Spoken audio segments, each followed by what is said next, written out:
Bienvenidos and welcome back to Puro Pinche Gol, the podcast where we discuss all things Usmnt y la selección mexicana. My name is Adrian. Joining me once again, my co-host Tocayo, Adrian. Adrian, what's good, man? How are you? Hey, how's it going, dude? Over here in Monterrey on a Pisa y Corre trip, but ready to discuss USMNT. Nothing says Martin Luther King Jr. Day like going to Monterrey, right? Exactly. Yeah, like you said, we're here to discuss, preview the USMNT January Camp Cupcake 2025 matches against Venezuela and against Costa Rica. Just a reminder here, the first match is against Venezuela, Saturday at 2 p.m. Central Time, Saturday, January 18th, that is. And then Wednesday, January 22nd at 6 p.m. Central Time, USA faces Piojoherrera in Costa Rica on Wednesday next week. So, Adrian, man, the roster was dropped. Mauricio Pochettino's first January Camp Cupcake with, as you know, in charge of the USMNT. Why don't you give us a lowdown of the roster here? The full roster that we have right now is Matt Freese from New York FC, Patrick Schulte from Columbus Crew, Zach Steffen from Colorado Rapids, defenders Max Arfsten from Columbus Crew, George Campbell from Montreal, DeJuan Jones from Columbus Crew, Shaq Moore from FC Dallas, Tim Ream from Charlotte FC, Miles Robinson, FC Cincinnati, Walker Zimmerman, Nashville SC, Benjamin Kremansky, Inter de Miami, Emeka Eneli, Real Salt Lake, Diego Luna, Real Salt Lake, Jack McGlynn, Philadelphia Union, and as forwards we have Patrick Ayengman from Charlotte FC. He has a pretty cool history, if you ask me, pretty cool story. Caden Clark, CF Montreal, Brian Gutierrez from Chicago Fire, another one to follow. Matko Milejevic, who is an attached player. Indiana Basilev from St. Louis City, and Brian White from the Vancouver Whitecaps. Yeah, so a lot of new names, a lot of players looking to make their debut, right, for the USMNT. I believe it was 10 players with 0 caps. We'll double check that. But yeah, interesting because this roster, if you had seen the roster a couple days ago, the original roster, you're wondering maybe, where are some of the players? Where's Drake Callender, Jalen Neal?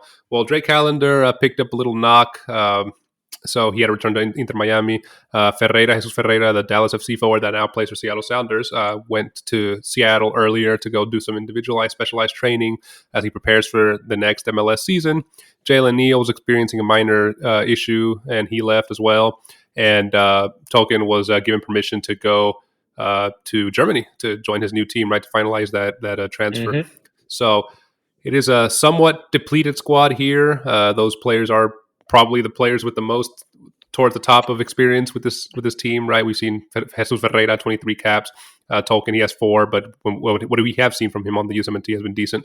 Jalen Neal has 6, another young prospect, and Callender was one that had made it to camps before but had never played, but definitely one of the better keepers, I guess, in MLS.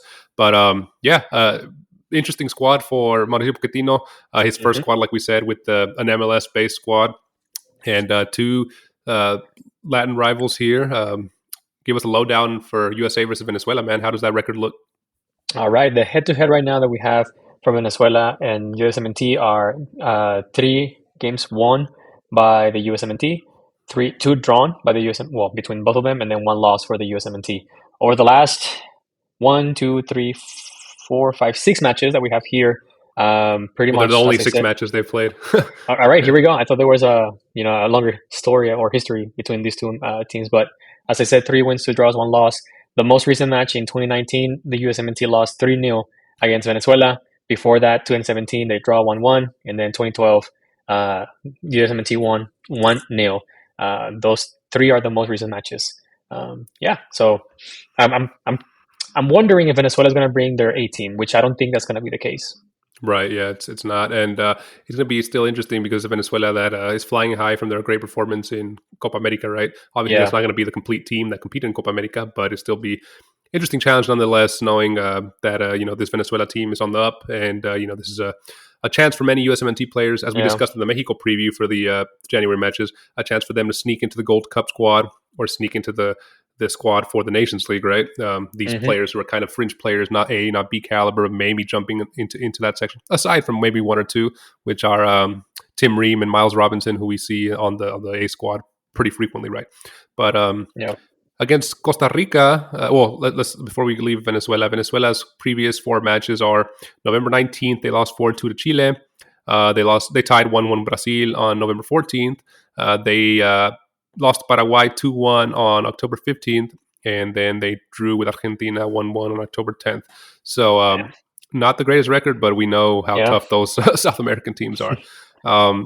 Against Costa Rica, Adrian, it's a longer list of matches here between the two teams. USMT has won 19. They've lost 17 against Costa Rica, so very even, and they've drawn 5. The last 5 matches against Costa Rica have been a loss in March 2022, 2-0 against Costa Rica. Before that, they met on October 13, 2021, where USA won 2-1. Before that was a friend. Those were 2 World Cup qualifiers. Before that was a friendly in 2021, June 2021, where USA won 4-0. Before that, February 2020, USA beat Costa Rica in a 1-0 friendly. And before that, the 5th most recent game was February 2019, USA in a friendly beat Costa Rica 2-0. So Costa Rica, man, Piojoherrera, what are your thoughts on this? I was gonna say this is gonna be Pochettino's first match ahead of the being the head coach of Costa Rica. My thoughts here. Listen, we have yet to see if we'll see if Piojoherrera can add some, I guess, passion to this Costa Rica team. That's one of the comments that the pundits were making back in Costa Rica, saying that he brings some experience.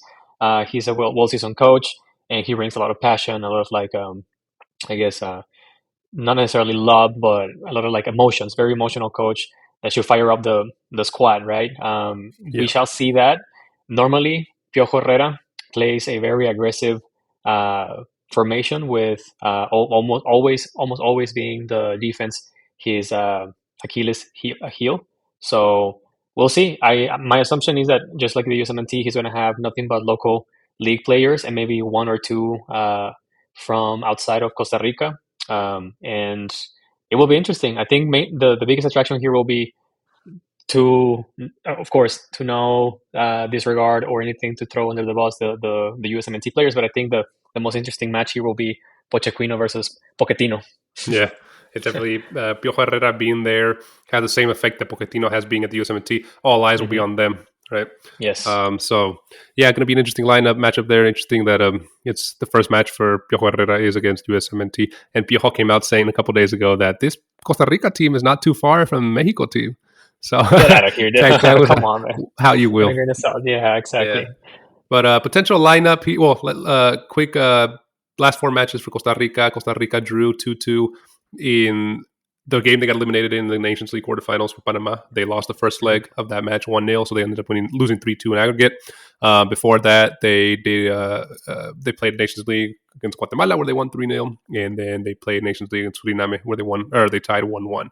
So like we know, this isn't the Costa Rica of 2014, right? This isn't that Brian Ruiz, that Keylor Navas, Costa Rica, Campbell. Yeah, it's far from there, and they're looking to have Piojoherrera start the process all over again, hopefully get them to 2026. But let's talk some potential lineup. I think Pochettino's going to go back to 4-3-3 for this. We saw him playing 4-2-3-1 in recent matches, but I think he'll go back to 4-3-3 here. And I think Patrick Schulte gets to start now that Calendar is out. We saw him previously in matches for the USMT, and he had decent 2 matches for them. I think center backs Tim Ream and Walker Zimmerman, although I can see him playing Miles Robinson and Walker Zimmerman just because of the age. Tim Ream's slowly going to have to get phased out, even though Zimmerman is not the youngest either. But I think it's going to be those 2 guys. Right back, Shaq Moore. Left back, Juan Jones. In the midfield, we're going to see Benjamin Cremashi, his compatriot there from Argentina, Diego Luna and McGlynn. And then up front, we're going to see, I think as the number 9, Brian White. And on his sides, Caden Clark and Patrick Agyemang, right? So I think it's going to be a young squad. It's going to be a defensively experienced squad, but a inexperienced forward lineup, especially now with Jesus Ferreira out, who was going to be leading this number 9. Yeah. Who are you most excited to see from this, man? Listen, I'm excited to see Brian White because I do follow the MLS. Not as much as I follow the Liga MX, but Brian White has been one of the strikers that I think he's underrated, especially because he plays for the Whitecaps, so they're not necessarily the best team out there. But as I said, Patrick Agyemang, it's the other player that I would like to see, given his story. If I'm not mistaken, he went from some NCAA Division 2 maybe to all the way MLS. So great story from this guy. Nothing but perseverance, just becoming better. He's been a pivotal for Charlotte FC during last season.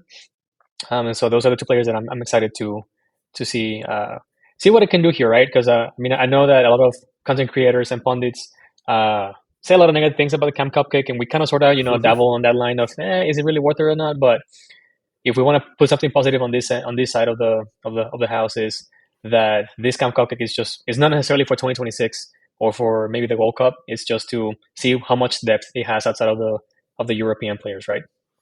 Yeah, and we've seen plenty of good players come out of this Camp Cupcake in the past, like Jeff Cameron, who was discovered in this Camp Cupcake and stuff like that. But I think I'm most excited to see Diego Luna, who was snubbed by Triple G, who said he's open to switching to Mexico, who's now going to get a fresh start with a new head coach, going to be able to, he's still young, 21 years old, and I think Pochettino, maybe speaks to him in Spanish in the entrenamientos, in the training. So there's that connection, right? Want to see what he brings to the table going forward. We see him, do really well in the MLS as an attacking midfielder. So want to see. I think a lot of the plays are going to come from him, and I think he could be one of the potential, stars from this camp for Pochettino. Before we wrap up here, Adrian, man, I'm gonna give my predictions for this. I think the USMNT draws Venezuela 1-1, and I think this USMNT beats Costa Rica 2-1. This is going to be Pochettino's 5th and 6th game in charge for the USMNT with a current record of 3 wins, 1 loss. That 1 loss coming against Mexico in Guadalajara. What do you think of those predictions? Do you agree with those? I'm right there with you, dude. They seem to be completely fair and well thought. I agree 100%. 1-1 and 2 win. Seems reasonable. All right, man. Well, as we wrap up this episode, bro, can our listeners find us, dude? They can always find us on YouTube. Don't forget to subscribe, hit the like button, and turn on the notifications. You can also find us on Apple Podcasts, Spotify, or wherever you get podcast on. Last but not least, you can also find us on TikTok, Instagram. We post memes, latest news, and shorts of our episodes.